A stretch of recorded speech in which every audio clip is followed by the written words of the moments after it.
তোমরা আমার কাছে আসছো, আমি যেটা কই এটা তোমরা ভালো করে শোনো।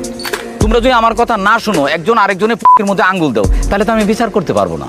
তাহলে থানা পুলিশ আছে, থানায় যাও, ওরাই বিচার করবো। আমি যদি বিচার করি, তা আমার বিচার হলো তোমরা একজনের পিছনে আরেকজনে লাগবা না, একজনের গোড়ার মধ্যে আরেকজনে আঙ্গুল দিবা না, ঠিক আছে?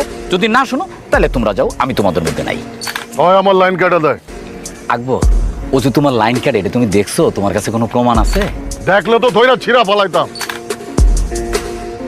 দেখি নাই, শুনছি। হ্যাঁ, এরপরে যখন দেখবা প্রমাণ সহ আমার কাছে আইবা, আমি বিচার করে দিব। দেখলেন নিজের বিচার নিজে করে ফেলামো, আপনার কাছে আমুকে। It's enough, but she got right there. So